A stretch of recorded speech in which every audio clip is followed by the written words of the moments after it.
Olá, boa noite! Seja muito bem-vindo, seja muito bem-vinda a mais uma live semanal aqui comigo, com Gabriel Medrado. Eu que sou nutricionista esportivo e estou aqui hoje para tirar as suas maiores dúvidas em relação à nutrição, em relação à suplementação, em relação às estratégias do dia a dia, a construção de hábitos mais saudáveis para que você, de fato, atinja os seus resultados de forma mais qualificada, de forma mais saudável.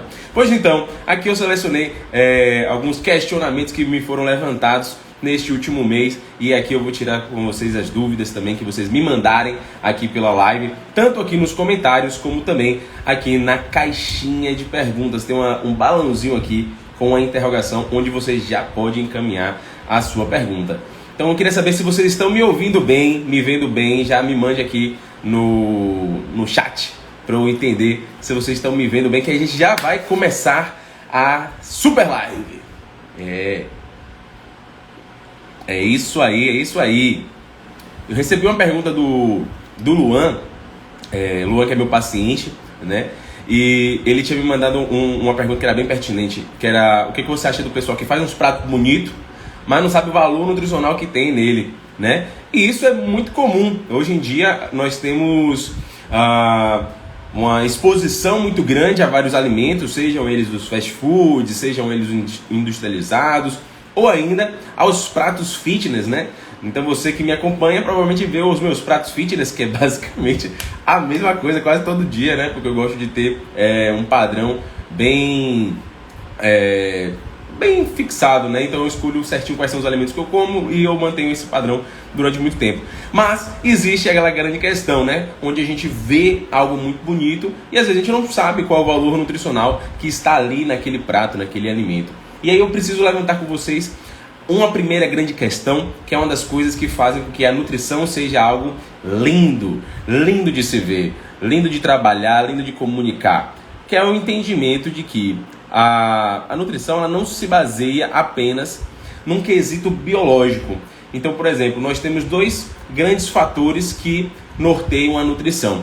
Um fator é um fator biológico nutricional, ou seja, nós humanos nós temos um sistema biológico que ele precisa, que ele tem, na verdade, um conjunto de atividades que independem da sua vontade, né? Então, variáveis que estão relacionadas ao consumo energético, à utilização desses macronutrientes. Então, por exemplo, a gente come uma quantidade de alimentos específicos justamente para poder manter o funcionamento do nosso cérebro, para a gente pensar, para a gente respirar, para a gente fazer o processo digestivo, né? A gente consome uma quantidade X de carboidratos, Y de lipídios, Z de proteínas, a gente consome micronutrientes e tudo isso é biológico, né? Tudo isso a gente verifica através da alimentação, a gente consegue bater, né? Atingir essas recomendações. Isso é um quesito biológico, nutricional da nossa alimentação, né? O que a gente precisa consumir para atender às nossas necessidades biológicas. E nós temos um outro fator, que é um fator social, né? Então, quando a gente está em sociedade, nós temos os momentos de confraternização, onde quando você senta com um colega seu para conversar sobre a vida, ou ainda quando você está dentro de um evento, né, de uma cerimônia e tudo mais, tem ali, né, as comidas que estão neste evento. E ali você basicamente não fica pensando: nossa, que vontade de comer aqui uma fonte de proteína rica em sódio. Não, você quer comer um rosbife ali que está jogado no buffet e acabou, né? Então existe um quesito social, né? Então por que o rosbife no casamento? Então por que o álcool nesses eventos sociais? Então tudo isso é um quesito também da nutrição, né? Também da alimentação, mas que atende à parte social. Então no dia a dia, né, nós temos essa grande questão. Fala, Rodrigão, como é que você tá, beleza? Pois então, nós temos esse quesito que ele é social. E aí, muitas das vezes, é interessante que a gente leve em consideração ambos. Então, nós temos um quesito que é nutricional, ou seja, a gente precisa entender que nossa vida, nós temos uma coisa chamada equilíbrio para tudo. Para tudo. Nutrição é sobre isso. Inclusive, se você pesquisar hoje no Google e olhar lá qual é o ícone da nutrição, é uma balança, é um sentimento de equilíbrio, né? É uma simbologia de equilíbrio. Então, tanto a gente precisa equilibrar essa parte nutricional biológica com a nutricional social, como também nós precisamos estar o tempo inteiro verificando essas questões, né? Então, quando você chega em um ambiente, nós temos a necessidade que é biológica, nutricional, ou seja, você chegou num aniversário. Então, existe ali uma possibilidade de você cometer excessos ou de você se privar muito.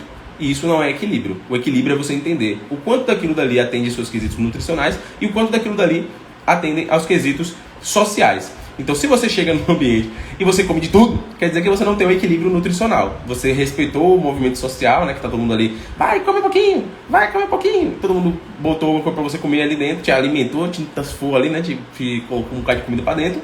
E esse é um quesito que é social, mas não respeitou o seu quesito nutricional. E nós temos o contrário, quando você se restringe muito em ambientes sociais. Você chega no ambiente social, por exemplo, eu tenho um colega, grande amigo, que ele chegava no casamento e ele levava as marmitas dele. Então ele não vivia aquele momento social do casamento. Ele chegava no momento que era para fazer a refeição dele, ele saía do ambiente, fazia a refeição no carro e voltava para o evento social. Mas tudo que estava ali no buffet ele não aproveitava, justamente porque não fazia parte da dieta dele. E ele não era um atleta, ele não estava em preparação.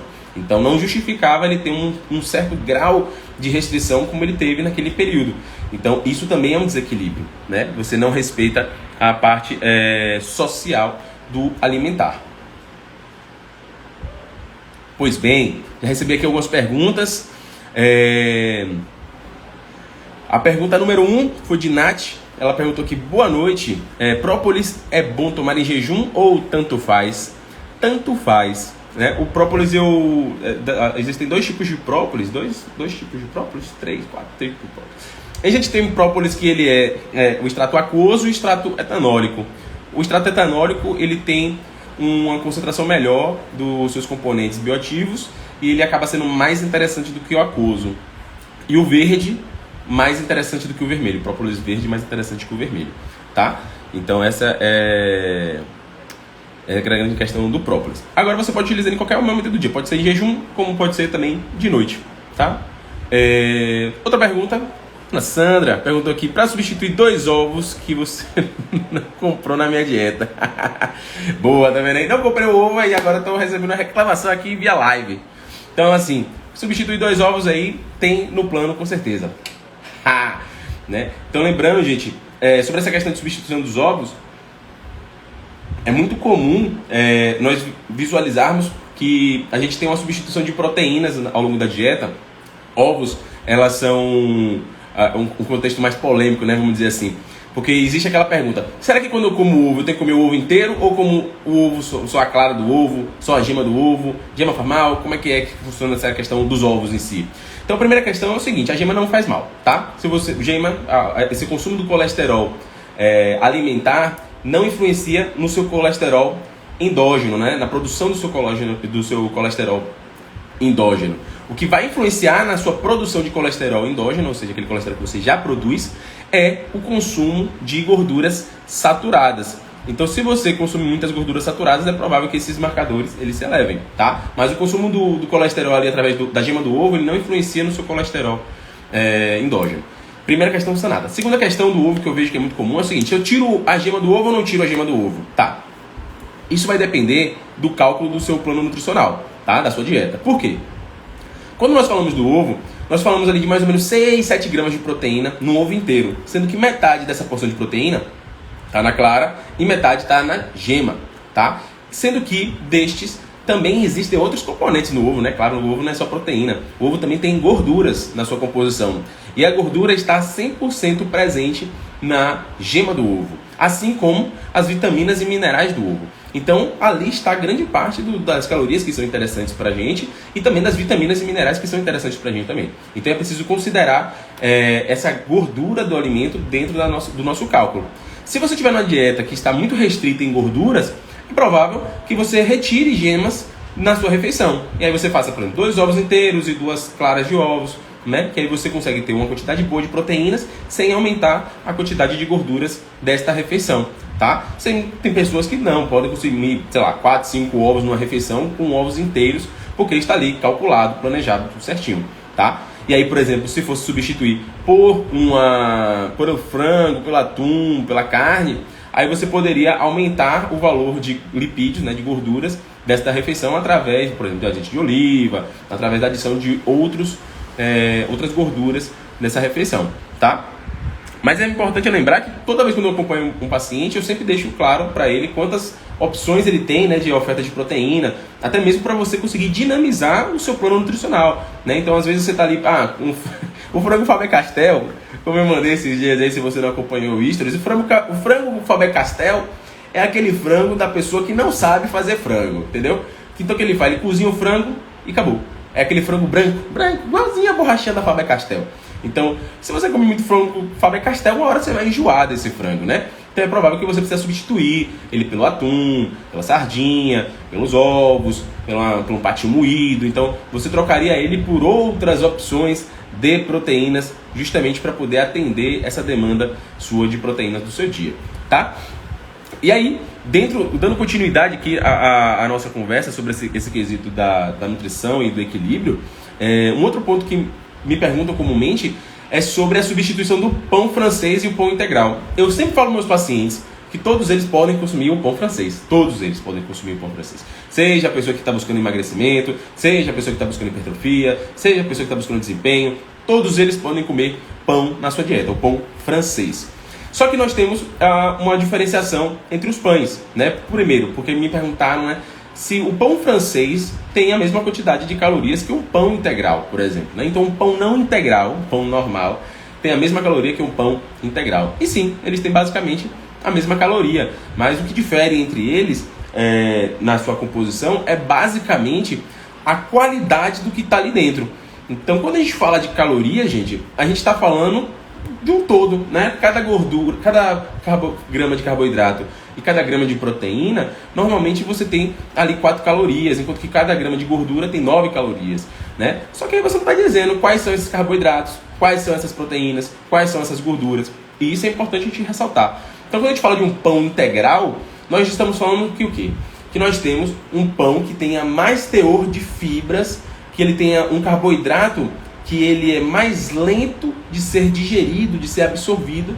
E isso num processo de emagrecimento, de saúde, é muito positivo. Meio que você ensina o nosso corpo a usar de uma forma mais gradativa esse carboidrato, né? Você não gera picos de insulina, por exemplo. Então, e aí agora eu queria fazer uma grande ressalva, que é uma explicação que muita gente ainda não entende ou nunca ouviu falar, que é a diferença do índice glicêmico e carga glicêmica. Você já ouviu falar desses dois termos? O termo de índice glicêmico e carga glicêmica? Se você sabe o que é isso, me fale aqui nos comentários, por gentileza. Se você não souber, também pode falar aqui, porque eu vou explicar, né? E aí é importante que todo mundo esteja no mesmo patamar e entenda de uma vez por todas o que é o índice glicêmico e o que é carga glicêmica. Tá? Então, de forma literária é o seguinte: nós temos carboidratos na nossa alimentação e esses carboidratos eles têm velocidades de absorção. Ou seja, tem carboidrato que ele absorve muito rápido e tem carboidratos que são absorvidos de forma mais lenta. E isso estabelece o índice glicêmico deste carboidrato. Tá? E aí tem uma dica muito importante que eu vou falar ao final da minha explicação, né? Então acompanhe aqui, ó. Se você conhece alguém que é carbofóbico, que tenha medo de carboidratos, já clica aqui, ó, nessa setinha, já manda para essa pessoa agora essa live, essa pessoa que fala assim: eu não como pão, eu não como arroz porque é carboidratos, e fica ali toda cheia de medo de carboidrato. Você sabe quem é essa pessoa? Você tem pelo menos 2 pessoas que você conhece. Então já clica aqui nessa setinha e já manda para essas 2 pessoas, para elas já acompanharem a explicação do porquê ela não precisa mais ter medo de comer pães, de comer carboidratos, tá? Olha, já tem gente se pronunciando aqui que não tem, já tem medo. Hoje já tem gente se pronunciando aqui na live que tem medo do carboidrato. Pois bem, os carboidratos, eles são fundamentais para o nosso funcionamento. E nós temos uma velocidade de absorção desses carboidratos de acordo, obviamente, com sua estrutura, com a sua caracterização, tá? Então o que acontece? Quando nós falamos de um carboidrato, nós estamos falando primeiramente de um alimento que ele fornece primariamente energia para nosso corpo. Então pense assim, é aquilo que o nosso corpo utiliza da melhor forma como energia. Então, se você sente cansaço, se você sente falta de concentração, se alguma coisa do seu dia a dia está prejudicada porque você está sem energia, atente-se, porque pode estar dentro da qualidade dos carboidratos a resposta para o seu problema, né? A solução para o seu problema. Então, primeiramente, você já coloca na sua cabeça que existe uma questão de você olhar com mais atenção para esse macronutriente, né, para os carboidratos, e de uma forma mais, né, respeitosa, uma forma mais acolhedora desse carboidrato, tá? Então, como eu estava falando para vocês, é o seguinte: os carboidratos eles vão ter índices glicêmicos. O quê? O que quer dizer índice glicêmico? É a capacidade que um carboidrato tem de aumentar a sua glicemia. Quando nós consumimos um carboidrato, esse carboidrato vai para a nossa corrente sanguínea, no processo de absorção e tudo mais, ele vai para a nossa corrente sanguínea e você tem lá a sua glicemia, né? E aí, quando a glicemia ela começa a ficar mais elevada, você libera a insulina, essa insulina pega esse carboidrato e bota dentro da célula. E aí você, né, vai dentro da célula utilizar ela como fonte de energia, né? Então, o que é o índice glicêmico? É a capacidade que o carboidrato tem de aumentar a sua glicemia, tá? Então, essa é a primeira definição. Então, nós temos carboidratos de alto índice glicêmico. Então, por exemplo, açúcares, né? São carboidratos refinados, açúcar refinado, por exemplo, qualquer açúcar, né? Então, se você, por exemplo, inclusive, compra açúcar refinado, ou açúcar mascavo, ou açúcar de coco, ou esses açúcar tudo aí, tudo é açúcar, tá? Vou logo dizendo para vocês, tem uma diferença pequena entre o índice glicêmico de um e outro? Pode até ter, mas é significativo? Não é significativo. Então, se você está trocando aí o açúcar refinado pelo mascavo, você está tocando gato por lebre e está bagunçando o plantão. O interessante é que você diminua o consumo desses açúcares, tá? Então, primeira coisa é o seguinte: o açúcar ele tem essa capacidade de aumentar seu índice, sua glicemia. Então, ele tem alto índice glicêmico. Já nós temos outros carboidratos, como por exemplo, aveia, né? Alimentos integrais, por exemplo, eles vão possuir um índice glicêmico mais baixo. Justamente por quê? Porque eles são absorvidos de forma mais lenta, então eles têm uma capacidade menor de gerar um pico da sua glicemia e, consequentemente, um pico da sua insulina. Então, estes são alimentos que normalmente a gente tem em maior quantidade dentro da dieta, justamente para evitar esses picos, tá? Então, a primeira coisa é essa. Definição 1. Aguarde até o final que você vai saber o pulo do gato, que o pulo do gato... poucas pessoas sabem disso. Poucas pessoas têm essa informação sobre essa correlação do índice glicêmico e carga glicêmica para a nossa vida, né? Para a nossa vida. Então, a primeira coisa é essa, do índice glicêmico. A capacidade que um carboidrato tem de aumentar a sua glicemia. Segundo fator é o fator de carga glicêmica. O que eu quero dizer com carga glicêmica? Carga glicêmica é mais ou menos o quanto de carboidrato tem naquele alimento por 100 gramas. Então, quando a gente fala, por exemplo, de uma tapioca, 100 gramas de tapioca, aquela tapioca bonita, graúda, ali que leva umas 4, 5 colheres de goma de tapioca, tem mais ou menos 70 gramas de carboidrato. Ou seja, tem um grande teor de carboidrato, 70%. Então, carga glicêmica altinha. Já uma batata doce, por exemplo, tem ali entre 20 e 30% a 30%, na verdade, de carboidratos em 100 gramas. Ou seja, você consegue consumir uma quantidade muito maior de batata doce em comparação à tapioca quando você for fazer uma refeição, né? E isso por quê? Porque a batata doce ela vai ter essa carga glicêmica um pouco menor. Ela tem menos carboidratos na sua porção, né? Então você consegue ter um volume alimentar grande com a batata doce, por exemplo, assim como a batata inglesa, que também é outra raiz que tem grande volume e um teor um pouco mais baixo de carboidrato, tá? E aí você consegue ter esse volume grande. Já para aquelas pessoas que precisam consumir muitos carboidratos, comer em batata doce é muita comida. Então fazer uma tapioca acaba sendo mais interessante. Entendeu? Então a carga glicêmica é essa quantidade de carboidratos que nós temos ali por 100 gramas para cada um desses alimentos, tá? E aí a gente vai fazer uma correlação dos dois, assim como tão importante quanto, né? A gente vai fazer uma análise final da importância de você ter todas essas informações do índice glicêmico e da carga glicêmica para a sua saúde, para que você tenha uma alimentação equilibrada, né? Então vamos lá.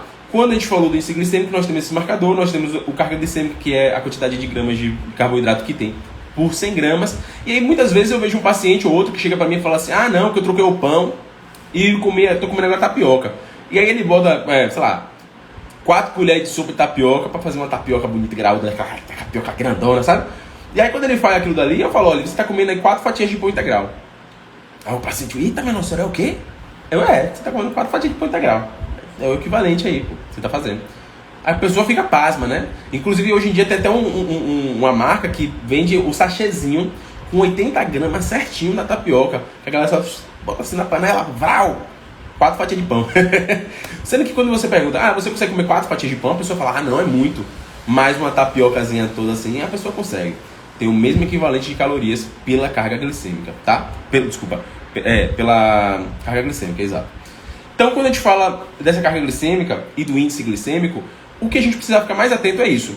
Muitas das vezes eu coloco para o meu paciente volumes alimentares muito grandes. Normalmente são volumes alimentares muito grandes, principalmente aqueles que buscam o emagrecimento. Justamente para essa pessoa conseguir comer muito sem ter muitas calorias. Já aquela pessoa que busca hipertrofia, eu já faço o contrário. Eu diminuo o volume alimentar e entrego para ela alimentos que tenham mais densidade calórica, né? E aí a pessoa consegue comer menos, só que com valor calórico mais elevado. Justamente respeitando. Quem quer emagrecimento precisa ter um déficit energético, ou seja, gastar mais energia do que consome. Enquanto que o de hipertrofia ele precisa fazer o contrário, que é o superávit energético. Ele precisa consumir mais calorias do que ele gasta, né? Inclusive, vários pacientes chegam para mim e falam assim, quando eu mando a dieta, fome eu não passo. Ou então, Gabriel, é muita comida, você tem certeza que eu vou emagrecer? Eu falo, tenho, mulher, pelo amor de Deus, vá na fé, na confiança, porque tá lá escrito, tá calculado. E principalmente em frutas, né? Melão, melancia, mamão, são frutas que têm um valor, um volume alimentar muito grande. Então a pessoa começa a comer muito e pensa que tem muita caloria, mas não, tem pouca caloria. Já ao contrário, por exemplo, pasta de amendoim. Às vezes eu chego pro paciente e falo assim, você vai comer 20 gramas de pasta de amendoim. Aí o paciente já vem pra mim assim, Gabriel, eu comia 2 colheres de sopa. Aí eu falo, pois é, meu querido. 1 colher de sopa tem muitas calorias para aquilo que a gente está prevendo, né? Então é interessante que você diminua essa quantidade, né? Até mesmo, por exemplo, às vezes a pessoa fala para mim assim, eu como pouco e não consigo emagrecer. Aí às vezes eu falo que assim, às vezes o que você come pouco é pouco, só que muito calórico, com a densidade calórica muito grande. Por exemplo, um chocolate ali ao leite, que é a próxima pergunta que a gente vai falar daqui a pouquinho. Às vezes ali é uma Nutella, né? Um creme de avelã, é uma pasta de amendoim. São alimentos que têm uma caloria muito grande, mas que não tem um volume alimentar muito grande. E qual é a grande importância que eu falei para vocês, que eu vou dar a dica final, ao terminar minha fala, né, do índice glicêmico e carga glicêmica, qual a importância deles na sua vida, né, para você utilizar para a vida inteira?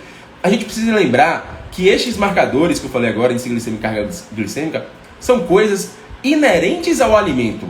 Então, eu até brinco também com meus pacientes, eu falo assim, rapaz, Gabriel coloca para você a quantidade de comida que você precisa comer, que é o suficiente para você atingir o seu objetivo. Quem definiu que banana tem mais calorias do que mamão não é Gabriel, não foi Gabriel. Quem foi isso foi a natureza, é Deus, entendeu? Que decidiu essas coisas. Então eu só boto para você o que é o necessário. E quando a gente fala de índice glicêmico e carga glicêmica, a gente está falando dessas coisas que são características do alimento, tá? Característica do alimento. Só que existe uma grande questão sobre nós que estamos consumindo esse alimento. Pensou que é assim, todo mundo pode comer de tudo? Não. O que acontece? Você que está aí me assistindo tem um certo grau de particularidade sobre o consumo desses carboidratos. O que eu quero dizer? Eu quero dizer que, por exemplo, Gabriel, quando consome batata doce, né, 100 gramas de batata doce, tem uma resposta a essas 100 gramas de batata doce. Enquanto que Ingrid, que está aqui dentro da live, tem uma outra resposta ao consumo de 100 gramas de batata doce. Viviane, por exemplo, vai ter uma outra resposta diferente de Ingrid e diferente de Gabriel. Então, cada uma das pessoas vão ter respostas diferentes ao índice glicêmico em relação às outras. E isso vai de acordo com a sua genética, de acordo com sua idade, de acordo com o seu nível de atividade física, né? E de acordo com a sua saúde intestinal, ou seja, da eficiência que você tem em consumir estes alimentos. Então essa resposta também vai ser diferente, tá? Essa resposta de cada um dos carboidratos. Então, eu quando como 100 gramas de carboidrato de uma batata doce, vou ter uma resposta diferente de Ingrid, diferente de Beta, diferente das outras pessoas. E isso é preciso levar em consideração. Tem pessoas que lidam melhor com alguns carboidratos do que outras. 2 carboidratos que para mim são excelentes, adoro, não falta na minha vida, é o arroz e a aveia. Então, desde que o mundo é mundo, que eu não deixo de comer nem arroz, nem aveia. Sou uma pessoa adepta ao arroz e aveia. Não gosto tanto de batata doce quanto gostaria, né? Porque batata doce dá um volume alimentar de fato maior. A Amada, por exemplo, Carolzinha, ela cozinha as batatas doces que é bem docinha mesmo, que dá vontade de comer todo dia batata doce. Mas Gabriel não consegue escolher essas batatas assim, sabe? As batatas que eu escolho são bem mais ou menos. E normalmente as batatas doces quando eu como também, dependendo do estágio que eu esteja da dieta, eu sinto muitos gases. Então é um desconforto desnecessário. Mas arroz e aveia são 2 carboidratos que eu adoro na minha dieta. E aí quais são os 2 carboidratos que você não vive sem? E não pode botar aqui chocolate, não pode botar aqui jujuba e não pode botar aqui sequilho. Não pode. Me diga aqui quais são os 2 carboidratos que você adora consumir. Inclusive, adoro tanto arroz e aveia que eu já tenho um costume também de comer arroz com aveia, inclusive. É bom demais. Aveia que eu falo em farelo de aveia, que é top demais. Viu? Mas já vai me dizendo aqui qual é o carboidrato que você adora consumir no seu dia. E não pode ser sequilho, não pode ser jujuba e não pode ser chocolate. E aí, a última questão, né? Eu já falei para você do índice glicêmico, da carga glicêmica. Aqui, ó, pão, arroz, pão, cuscuz e pão. Pão todo mundo é pão aqui. Todo mundo adora um pãozinho, farinha de mandioca, olha só. Ingrid é baiana mesmo, farinha de mandioca ali com feijãozinho, pá, no almoço, aquele jeito. Índice glicêmico, carga glicêmica, falei que cada pessoa tem uma resposta diferente, não é isso? Então cada pessoa vai ter uma resposta diferente a esse carboidrato, uma resposta melhor, né? Tem pessoas que sentem muita prostração com alguns carboidratos, pessoas que se sentem indigesta com alguns carboidratos. Então tudo isso é preciso ser analisado de forma particular na consulta, justamente para poder fazer essa melhor seleção, tá? E o último ponto para fechar esse raciocínio do índice glicêmico é importante que eu falei, né? Índice glicêmico e carga glicêmica são fatores que você avalia só do alimento. E lembrando que quando você consome eles, isso pode ter uma diferença de pessoa para pessoa. E ainda existe uma diferença do conjunto destes alimentos. Pois é, meu querido, o conjunto desses alimentos. Então, vamos supor da tapioca. A tapioca, 0 fibra, 0 vitamina, só carboidrato. Só que a tapioca, normalmente você não consome a tapioca pura, né? Normalmente você bota ali junto dessa tapioca um recheio, né? um requeijãozinho cremoso, você bota ali um franguinho desfiado, um patê de atum, né? Você bota um queijinho e um creme de ricota, temperado, coisa bonita, aquela coisa, sabe? Quem é gourmet mesmo na cozinha, bota aquelas questões ali. Quando você faz isso, quando você adiciona esse recheio na tapioca, a tapioca ela tem uma resposta X de aumentar a sua glicemia, né? Quando você coloca ali um recheio que tenha proteínas e que tenha gorduras, você diminui esse índice glicêmico, você desacelera o processo absortivo deste carboidrato. E isso faz com que esse carboidrato seja absorvido de forma mais lenta, tá? E aí a gente fala dessa adição de fibras, adição de proteínas, adição de gorduras, quando nós vamos fazer essas refeições, é muito importante justamente para você lentificar esse processo absortivo desses carboidratos. E aí você tem, né, todos os benefícios de ter um carboidrato um pouco mais lento de ser absorvido, né? Tipo um carboidrato mais complexo, tá? Então isso é fundamental. Não levar em consideração apenas o índice glicêmico, tá? Lembre-se que cada pessoa tem uma resposta diferente e que se você utilizar ali das proteínas, das gorduras e das fibras, você consegue lentificar esse processo de absorção. Lembrando do pão francês, farinha branca, farinha de trigo. Então é um carboidrato que ele vai ser absorvido de forma muito mais fácil, tá? Já se você tem um pão integral, é uma farinha de trigo integral, ou ainda tem aveia na sua composição, ou ainda tem adição de outros cereais, como sementes, né? Semente de chia, de linhaça, você tem adição ali de aveia. Então toda essa adição desses outros farináceos, né? desses outros cereais, faz com que esse carboidrato ele seja absorvido de forma mais lenta e transforme este pão em um pão mais qualificado para ser incluso na sua dieta, tá? Então você vai ter o pão francês? Vai. Mas sempre que você puder usar o pão integral, você vai perceber que você está no nível de maior qualidade. Olha só que magia que é, né, fazer essa refeição. Pois bem, Beta já tem uma consulta marcada e quando chegar a gente vai ver tudo isso, tudo isso. Eu recebi uma pergunta aqui mais acima. Cereal Milk engorda? Eu não sei o que é Cereal Milk. Sinceramente, eu não sei o que é Cereal Milk. Se for aqueles cereais tipo o cornflakes, os sucrilhos, essas coisas assim, existem, por exemplo, cereais matinais, né? Esses cereais matinais. Existem cereais matinais que são com quantidades reduzidas de açúcares, né? Que eles são interessantes sim para a nossa dieta. Existem aqueles que não têm adição nenhuma de açúcar, né? Então, esses dias eu vejo normalmente o Nescau Boss, que tem uma versão deles com menos açúcares, gosto dele. Gosto também do Nesfit, se ele tiver o teu baixo de açúcares também. Tem também outros que não tem adição, tipo cornflakes, se não me engano, né? Tem 2 cornflakes, eu acho, que tem um nome assim diferente, que são sem adição de açúcares, né? E aí eles são mais interessantes do que, por exemplo, os sucrilhos, que é uma quantidade muito grande de açúcar, né? Basicamente ele é açúcar. Basicamente ele é açúcar. Então é como se você estivesse consumindo o açúcar ali. E aí, para alguns pacientes de emagrecimento, eu até coloco, né, para poder dinamizar a dieta, mas os pacientes de hipertrofia se beneficiam mais desse tipo de ferramenta do que os de emagrecimento.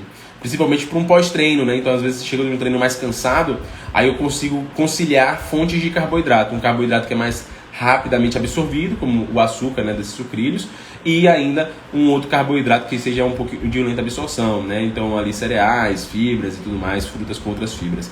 Então, acaba sendo interessante você mesclar também, né? Importante, né? Que quando a gente fala dessa questão de qualidade nutricional, a gente falou anteriormente dessa questão do quesito biológico, nós não somos apenas uma máquina de contar calorias, não, sabe? Quando eu falo às vezes aqui, não, para você emagrecer tem que ter consumo energético menor do que o seu gasto. E quando você quer hipertrofiar, você tem que ter superávit, ou seja, você tem que comer mais do que você gasta. E aí parece que a gente bota isso muito na matemática. Então, se eu comer 20 gramas de carboidrato oriundo de sucrilhos, é a mesma coisa que 20 gramas de carboidrato oriundo de banana. Não, não é a mesma coisa, tá? Você vai ter respostas diferentes a tudo isso. Porque senão, eu substituía tudo por jujuba, né? Tava massa. Tudo que era comida pra mim, eu ia botar jujuba num lugar, sequilho num lugar, e a gente tava finalizando tudo certinho. E não. Existem outras questões que precisam ser levadas em consideração. Consumo de fibras, consumo de vitaminas, de minerais, consumo de fitoquímicos que estão presentes ali, né? Consumo de princípios compostos bioativos que estão presentes nesses alimentos, tá? Então, tudo isso é uma gama que a gente considera dentro do plano nutricional. Isso é um quesito qualitativo, não é apenas quantitativo que a gente faz uma dieta, tá? Vamos lá. Pergunta aqui que me lançaram. Como pré-treino é melhor usar carbo e como pós-treino o uso de proteína? Via de regra sim. O que acontece? Como você vai treinar, o que você precisa é de energia para treinar. Então, os carboidratos é a fonte primária de energia. E como você vai matar várias fibras, levantar, jogar os pesos, Viviane mesmo aí, joga os pesos para cima, tudo mais, aquele treinão massa, fazendo 10 km, fazendo 5 km, jogando o bereguedê para lá. O que acontece? No final do exercício, você teve um trabalho muscular muito acentuado, isso gera um dano, isso gera um trabalho, isso gera ali um processo de microlesão na sua musculatura, e você precisa regenerar. Como é que você regenera com isso? Você precisa ofertar matéria para regeneração. Essa matéria são as proteínas de uma fonte primária, mas também os carboidratos, né? Então, é sempre importante lembrar que proteínas e carboidratos, eles normalmente estão distribuídos em todas as refeições do seu dia, tá? E aí, se você fosse priorizar, por exemplo, uma pessoa que treina de manhã, 5 horas da manhã, como é que deveria ser o pré-treino dela? Uma fonte de carboidrato, e principalmente uma fonte de carboidrato de rápida absorção. Então, uma torradinha, uma banana, né? Então, ali, mel, uma coisa que você consiga digerir de forma rápida. E aí, no pós-treino, estariam ovos, né? Atum, frango, tapiocona, pão, cuscuz, aquela coisa bonita, aquele café da manhã bonito, robusto, aquela coisa bonita de se ver, né? Então, sim, essa é a via de regra que a gente coloca, tá? O que eu acho de torrada integral? Se for a torrada que você faz em casa, eu acho massa. Você compra o pão integral, faz a torrada certinho. Aquelas que vendem pronta, normalmente não são integrais, tá? Normalmente não são integrais. Se você não sabe, para você ver que um alimento ele é de fato integral, você precisa olhar que o primeiro ingrediente da sua lista de produtos, na lista de ingredientes aqui no Brasil, né? O primeiro ingrediente é o que tem maior quantidade naquele produto e depois é a ordem decrescente. Então, por exemplo, se você quer uma torrada integral, o primeiro ingrediente tem que ser farinha de trigo integral, ou aveia, ou mix de cereais integrais. E aí vão ter vários cereais integrais entre parênteses, por exemplo.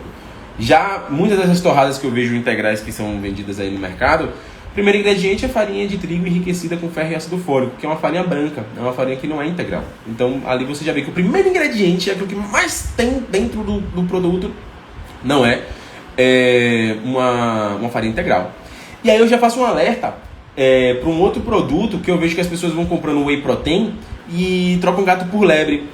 Tem um produto que é vendido por aí como whey protein, e aí o primeiro ingrediente dele é maltodextrina, ou seja, você não está comprando whey protein, você está comprando o que dentro daquele conteúdo ali, a maior quantidade é maltodextrina, né? E aí você tem que se atentar com esse produto, você tem que olhar na lista de ingredientes. Se você não sabe, aprenda agora, que é assim, a lista de ingredientes respeita o que vem de maior quantidade no início e segue uma ordem decrescente até o que tem menos quantidade, que normalmente são adoçantes, edulcorantes, beira de caixa de fósforo, tá? Então assim, se você for fazer uma torrada integral, compre o pão integral mesmo, botou na assadeirinha, pau, torrou, tá top. E a granolinha? Ai, a granolinha é boa demais, gente, granolinha é sensacional. E a granolinha a gente precisa ter um adendo, né? Porque assim, a granola em si, ela tem esse sabor sensacional, porque normalmente ele é um conjunto de cereais que você faz uma caramelização, né, com cana de açúcar.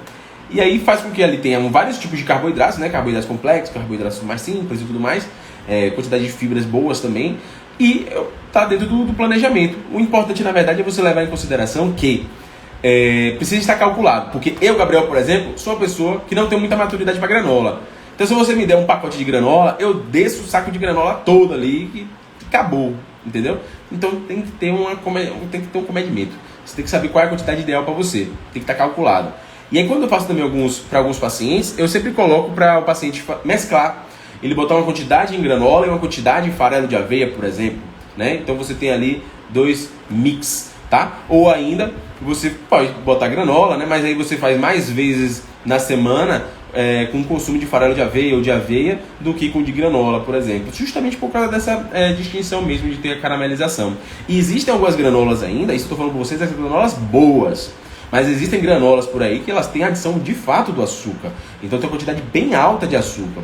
E aí você acaba transformando aquilo num alimento que não é tão interessante assim para você ter na sua dieta, tá? Embora pareça ser integral, ele não é tão integral assim quanto você pensa, tá? Então é importante levar isso em consideração antes de você adquirir o produto e antes de consumir a terno, né? Você chegar ali, eu vejo isso direto, a pessoa fala assim, não, granolinha, porque granolinha é fitness, e aí começa a comer um bocado.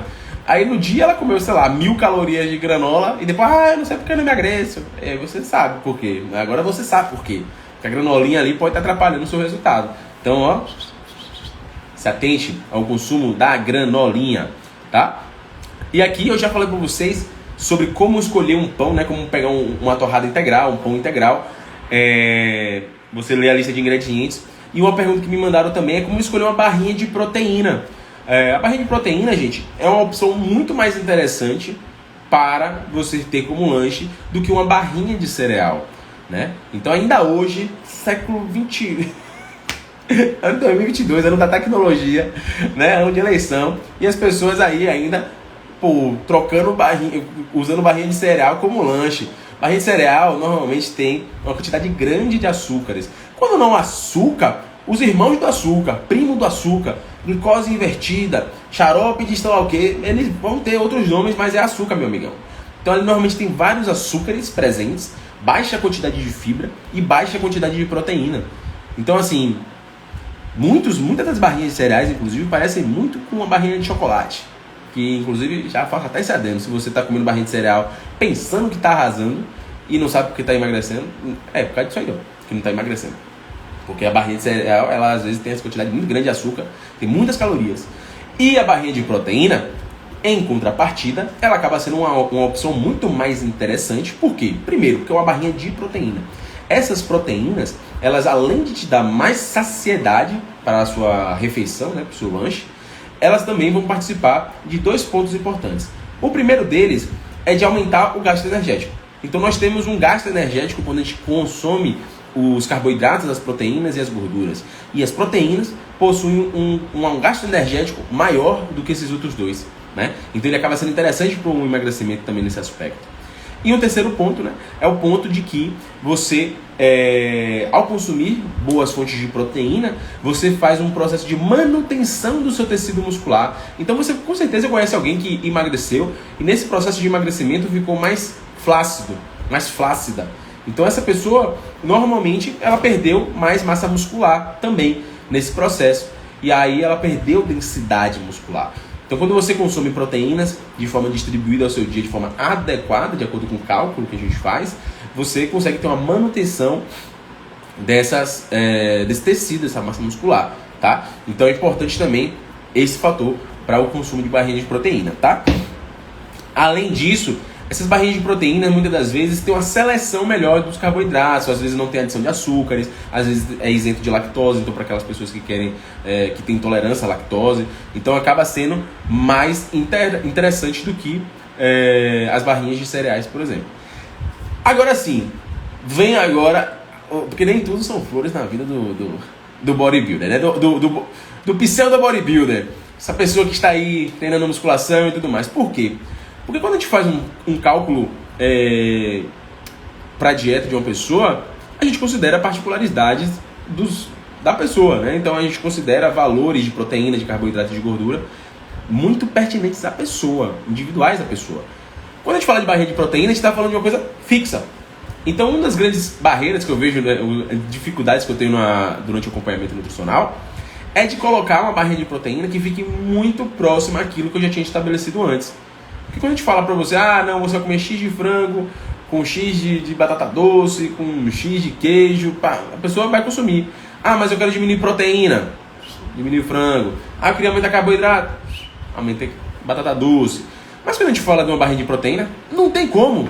A barrinha de proteína ela já vem pronta, entendeu? Ela já vem feita. Então às vezes tem paciente que, por exemplo, tem que consumir metade da barrinha de proteína, ou então come a barrinha de proteína mais algumas frutas, ou ainda barrinha de proteína mais um adicional de proteínas, como whey protein, né? Então a gente precisa manusear essa oferta. E aí você entra na grande questão, que é o seguinte: quando você opta por ter mais praticidade na sua dieta e por consumir uma coisa industrializada, você acaba gastando um preço maior por isso, tá? Ou você prepara suas marmitas e gasta tempo, ou você compra uma coisa que é prática e gasta dinheiro. Então assim, o dinheiro ali compra o tempo que você não faria uma marmita, tá? Então eu sempre falo, tem uma sequência de barrinhas de proteína, tem algumas barrinhas de proteína em casa, mas justamente por uma questão de emergência e não como uma coisa que você precisa ter todos os dias. O ideal que você precisa ter todos os dias é carboidrato, os alimentos normais, né? Então é a batata doce, é o arroz, é o frango, é o feijão, é o grão de bico, é azeite, são esses alimentos. A barrinha de proteína ela vem só como um ponto de praticidade. E é assim que você escolhe uma barrinha de proteína. Aí você olhar de acordo com o que está planejado para você, tá? No seu cálculo, da sua dieta. Então, eu preciso de uma barrinha de proteína com mais proteínas, ou ainda com menos carboidratos, ou ainda isenta de lactose, ou ainda sem açúcar, ou com menos gordura. Então você vai ter que dar uma olhada no que está prescrito para você na sua dieta antes de comprar. E quando você for comprar, eu sempre recomendo meus pacientes a olharem a lista de ingredientes da barrinha. Primeira coisa que você precisa entender é que existem a qualidade de algumas proteínas. E às vezes tem barrinha de proteína que ali é leite, colágeno, albumina, proteína isolada da soja. E aí são barrinhas de proteína que não tem uma qualidade de 100%. Porque uma qualidade de 100%, não é uma qualidade boa de barrinha de proteína, é aquela barrinha de proteína que tem ali proteína do soro do leite, né? No máximo uma caseína e tal, porque são proteínas, fontes proteicas que vão ter maior teor de aminoácidos essenciais, que participam da recuperação do seu tecido muscular, que participam da síntese de proteína de forma mais evidente, tá? Então, estas são opções que são mais interessantes. Além disso, tem uma palatabilidade melhor, ou seja, tem um sabor mais gostoso. Então tem muita barrinha de proteína que tem sabor terra, né? Você já provou barrinha de proteína? Me conte aqui se você já provou e qual foi o sabor? Sabor terra? Sabor bom? Foi sabor ruim? Me conte aqui porque isso é importante. Se tem alguma recomendação, me mande aqui, porque eu tenho umas barrinhas que eu gosto muito do sabor. Não tá na dieta porque não tá na dieta, mas gosto bastante. E para alguns pacientes também vai de acordo com cada um dos planos que eu estou fazendo, tá bom? Vamos lá! Você que tem alguma dúvida sobre nutrição, já mande aqui também no chat, ou ainda mande aqui na caixinha de perguntas, que aí a gente já vai respondendo. Quando é sabor terra ainda é bom. Tem barrinha que nem sabor terra tem um sabor pior. É isso aí, ó. Tu come tudo, eu como tudo as barrinhas de proteína. Meu amorzinho recebe barrinha de proteína, já capta as barrinhas de proteína, já confisco as barrinhas de proteína do meu amor. Que o relacionamento é pra isso, né?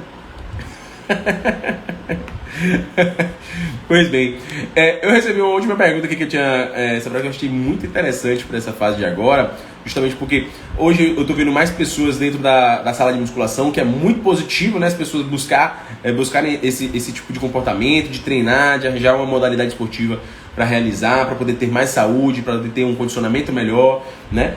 E eu tinha recebido essa pergunta numa caixa de perguntas antes, e recebi novamente semana passada, muito semelhante. A pessoa colocou assim, ó: já tenho 2 meses de academia, o que você indica? E eu já tinha recebido essa pergunta antes, só que a pessoa falou assim: eu tenho 1 ano que eu treino, que eu estou na academia. O que você indica? Né? Quando a pessoa falou isso, o que se indica? É muito aqui, quando eu ouço isso, né? É muito: Gabriel, me recomenda o quê?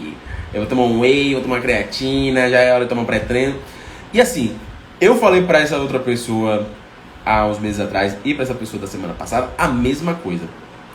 A pessoa falou assim: já tenho 2 meses de academia, o que indica? Aí eu indico você trocar o já por ainda. Então assim, já treino há 2 meses, 2 meses você está saindo da fase de adaptação basicamente. Então você está no auge de resultado ainda, né? De você conseguir muitas coisas. Então necessariamente você não precisa tomar nada, tá? Né? Então existem coisas que podem te acelerar, mas você ainda está nessa fase inicial. Ainda se você tivesse 1 ano de treinamento, eu recomendaria você colocar um ainda. Porque o corpo ele vai ter uma modificação muito grande no início e depois você tem um processo de maturação, né? De amadurecimento dentro daquela modalidade esportiva. Então quando você fala já, né? Você mijou no encontro de resultado, que tem gente que há 5 anos fazendo a mesma coisa, treinando de forma eficiente. Então, você tira o já e bote o ainda. Você está no início de uma jornada. Vá aprendendo com a jornada. Aprenda o que é técnica. O que é que eu indico? Aprenda você aperfeiçoar a técnica. O tempo inteiro aperfeiçoar a técnica. E você buscar ser melhor. Então, às vezes você não é... Às vezes você é o melhor no seu treino de costas, mas você ainda não é o melhor no seu treino de perna. Então já busca ser o melhor nesse aspecto. Às vezes você treina com facilidade. Tem pessoas que não gostam de treinar. E aí precisam trabalhar isso para poder treinar mais, né? Ou então treinar melhor. Você já gosta de treinar? Comece a trabalhar quais são os outros fatores que estão impedindo o seu amadurecimento, o seu progresso. Então pode ser um fator do sono, pode ser um fator da dieta, pode ser um fator dos finais de semana, né? Os finais de semana podem estar atrapalhando o seu resultado. Então olhe com atenção para esses pontos e ao invés de usar o já, use o ainda. Porque tudo é uma jornada, isso aí você ainda está numa fase inicial, então ainda muita coisa vai ser conquistada daqui para lá, né? Pois bem. Então essa é a pergunta que eu... Com 2 meses, você não é nada! Você não é nada! Não precisa dizer isso pra pessoa, você não é nada, não, mas é complicado, porque assim, se você tá numa arte marcial, por exemplo, em 2 meses você não aprendeu muita coisa. Você não tem nem faixa direito, inclusive, né? Na academia a mesma coisa. Em 2 meses você está melhorando o condicionamento, né? Você às vezes não chegou nem a ver o quanto que você pode progredir de carga, de velocidade de corrida, essas coisas todas. Então assim, 2 meses você ainda está de fato amadurecendo aquilo tudo ali. E eu sei que dá ansiedade, que você quer as coisas para ontem. Principalmente quando você está numa fase inicial, onde você começa a treinar, você começa a ver mais resultados, você começa a ver você começa a sentir melhor o seu corpo, você começa a dormir melhor, você começa a ter outras percepções no seu dia, você tem um autocuidado maior, você consegue se organizar melhor em alguns aspectos. Então tudo isso é um fator contributivo, você vai ficar ouriçado de ter todos esses resultados, né? Mas vai com calma, não vai com muita pressa não, porque senão você pode atropelar algumas etapas, tá? E aí respondendo aqui, eu já me mandaram a pergunta, o pré-treino deve ser ingerido quanto tempo antes de treinar? Pré-treino suplemento, normalmente 30 minutos, porque normalmente os pré-treinos ele tem ali uma cafeína, a cafeína tem um pico de ação em 30 minutos. Então quando você vai usar um pré-treino, 30 minutos, 45 minutos antes do treino. Se for um pré-treino alimentar, se for uma refeição sólida, você faz normalmente 1h30 antes do treino, né? Se for uma refeição líquida, você pode fazer 1 hora antes do treino. Depende do volume. Se for um volume muito grande, 2 horas antes do treino, se for sólida. Se for líquida, 1 hora, 30 minutos, depende também do volume. A pergunta aqui de Marli também, o abacate é muito calórico? Rapaz, o abacate é calórico.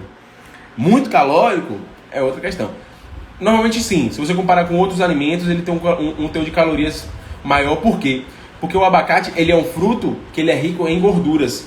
E como a gordura tem mais calorias que um carboidrato, e normalmente as outras frutas, né, são mais fontes de carboidratos, o abacate numa quantidade menor ele tem mais calorias.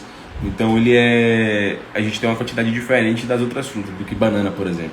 Mas tudo isso dentro do cálculo é bem tranquilo. Inclusive o abacate é um excelente alimento. O problema do abacate é porque você tem que pegar ele naquele meio tempo, né? Porque às vezes o abacate tá duro e tipo super mole, podre, ficando podre. Então você tem que pegar ele no meio tempo ali desse intermédio aí. Mas é um excelente alimento, tanto por ter fontes de gorduras boas, como também por ter beta-cistosterol, que é um componente muito interessante como efeito antioxidante, como um melhorador de produção de GH, então é bem legal nesse aspecto. E quero botar aqui, ó, o cara aqui que falou que já tem 2 meses treinando, né? Ele recomenda mais 2 meses de academia. Boa. É isso aí mesmo. Ó, a Carolzinha falou aqui, ó, e ainda tem um povo, que eu era assim, que começou a treinar e passou anos treinando errado. Até hoje, por exemplo, eu, Gabriel, tenho 13 anos que treino musculação. Eu treino desde os meus 16, eu tenho 29 anos de idade. E até hoje eu tenho pontos de correção, pontos que eu corrijo até hoje, pontos que eu ajusto até hoje, justamente para poder aperfeiçoar o meu desenvolvimento, né? Diminuir dor às vezes, mas também para aperfeiçoar o desenvolvimento do físico e também para poder aperfeiçoar técnica, né? Então hoje cada vez mais eu aperfeiçoo técnica de agachamento, técnica do supino, né? Técnica de barra fixa, então técnicas de corrida, né? De você melhorar o sistema cardiovascular, então cardiorrespiratório.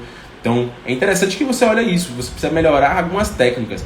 Meu treino de perna é muito bom, mas meu treino de ombro é muito bom. Aí você começa com o treinador, vai ajustando, vê que corrige. Então assim, é muito tempo para corrigir, né? Todo tempo você está aprimorando, vai aprendendo também durante a jornada. Coisa que eu falo com meus pacientes é o seguinte: você não precisa ser professor de educação física, mas você precisa entender o que você está fazendo na academia.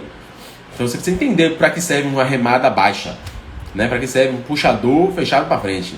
Você não precisa saber toda a anatomia de tudo, mas você precisa entender para que serve aquilo ali. Às vezes eu começo com a pessoa fala, não, eu faço puxador, que é para braço. Pô, puxador não é para braço, cara. Recruta braço, mas puxador é para costas, entendeu?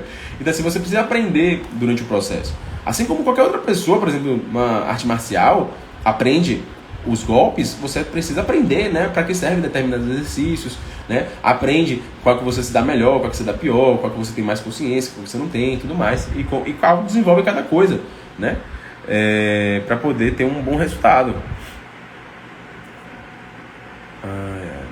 Carolzinha falou, até a hora que vai aprender a treinar mesmo. Pois é. E quando a gente fala de constância, eu lembro que eu converso isso muito com alguns colegas que andam mais comigo. Às vezes a pessoa olha assim, não, constância, tipo, tô indo treinar todos os dias. Eu falo, massa, constância é treinar todos os dias. Constância é você se controlar diariamente, se controlar por hora, né, ao longo do seu dia, mas também se controlar ao longo dos meses.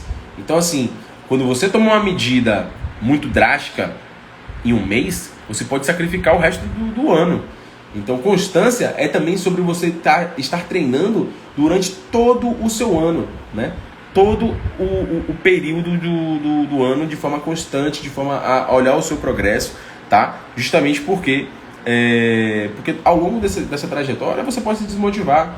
E a desmotivação ela é natural, e a disciplina ali que vai ser atuante, né? Ter disciplina quando você tem vontade de fazer as coisas não é disciplina, né? Só é disciplina quando você não tem vontade de fazer aquilo, quando todas as coisas estão contra essa ação, né? Então, se todo o fator ambiental, todo o seu contexto fala pra você que é fácil pra fazer aquilo ali, você não precisa de disciplina. Às vezes você não precisa nem de vontade, porque tá tão fácil fazer que tá ali. Mas a vontade, a disciplina tá naqueles momentos que você tá cansado, naqueles momentos que você tá de saco cheio, naqueles momentos que você vai treinar o grupo muscular que não cresce, homem treinando panturrilha, né? Então, tá naquele período. Então, é por isso que você precisa ter essa constância do ano. Não olhe apenas para o seu dia, para a semana. Olha, Viviane aqui já tirando, já saindo da reta aqui, ó. Olha, o Espírito Marcelo aqui já falou que 2 meses igual ao neófito. A galera humilhou o rapazinho de 2 meses, gente, mas tem que motivar, né? Boa.